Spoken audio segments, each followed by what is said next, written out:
ಪವಿತ್ರ ಶಿಲುಬೆಯ ಗುರುತಿನ ಮೂಲಕ ನಮ್ಮ ವೈರಿಗಳಿಂದ ನಮ್ಮನ್ನು ರಕ್ಷಿಸಿರಿ. ನಮ್ಮ ಸರ್ವೇಶ್ವರ, ಪಿತನ, ಸುತನ ಮತ್ತು ಪವಿತ್ರಾತ್ಮನ ನಾಮದಲ್ಲಿ ಆಮೇನ್.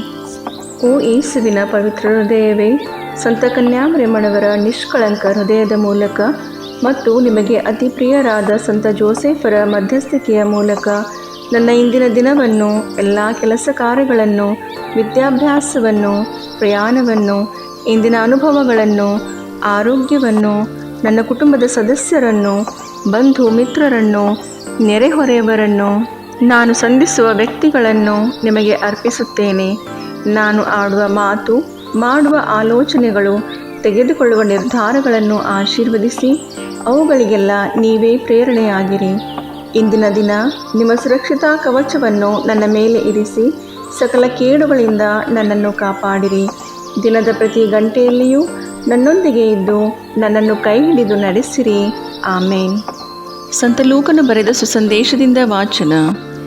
ಏಸು ತಾನು ಪರಲೋಕವನ್ನೇರುವ ದಿವಸಗಳು ತುಂಬುತ್ತಾ ಬರುವಾಗ ಯೆರೂಸಲೇಮಿಗೆ ಹೋಗುವುದಕ್ಕೆ ಮನಸ್ಸನ್ನು ದೃಢ ಮಾಡಿಕೊಂಡು ತನ್ನ ಮುಂದಾಗಿ ದೂತರನ್ನು ಕಳುಹಿಸಿದನು. ಇವರು ಹೊರಟು ಆತನಿಗೆ ಬೇಕಾದುದನ್ನು ಸಿದ್ಧ ಮಾಡುವುದಕ್ಕಾಗಿ ಸಮಾರ್ಯದವರ ಒಂದು ಹಳ್ಳಿಗೆ ಬಂದರು.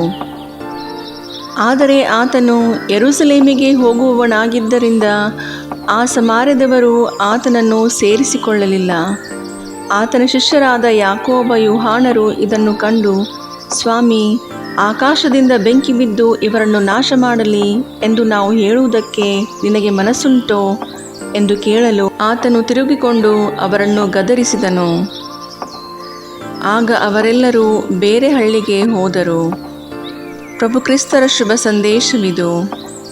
ಚಿಂತನೆ: ಏಸು ತಾವು ತಿರಸ್ಕರಿಸಲ್ಪಡುವರು ಎಂದು ತಿಳಿದಿದ್ದರೂ ಸಹ ದೃಢ ನಿಶ್ಚಯದಿಂದ ಯೆರೂಸಲೇಮಿನತ್ತ ಹೋಗುತ್ತಾರೆ. ಅಲ್ಲಿ ಅವರಿಗೆ ನೋವು, ಯಾತನೆ, ಶಿಲುಬೆಯ ಮರಣ ಕಾಯ್ದಿದ್ದರೂ ತಮ್ಮ ತಂದೆಯ ಚಿತ್ತವನ್ನು ನೆರವೇರಿಸುವುದು ಅವರ ಮುಖ್ಯ ಗುರಿಯಾಗಿತ್ತು. ಇದು ಅವರ ವಿಧೇಯತೆ ಮತ್ತು ಮಾನವ ಕುಲದ ಮೇಲಿನ ಅಚಲ ಪ್ರೀತಿಯನ್ನು ತೋರಿಸುತ್ತದೆ.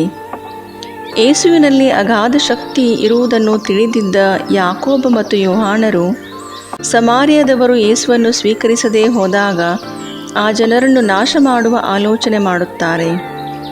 ಆದರೆ ಏಸು ತಮ್ಮ ಶಕ್ತಿಯಿಂದಲ್ಲ, ಪ್ರೀತಿ, ಕರುಣೆ, ಸಹನೆ ಮತ್ತು ಶಾಂತಿಯ ಮಾರ್ಗದ ಮೂಲಕ ಜನರಲ್ಲಿ ವಿಶ್ವಾಸ ಮೂಡಿಸಿ ಅವರನ್ನು ನಾಶ ಮಾಡದೆ ರಕ್ಷಿಸುವ ಮಾರ್ಗವನ್ನು ಆಯ್ದುಕೊಳ್ಳುತ್ತಾರೆ.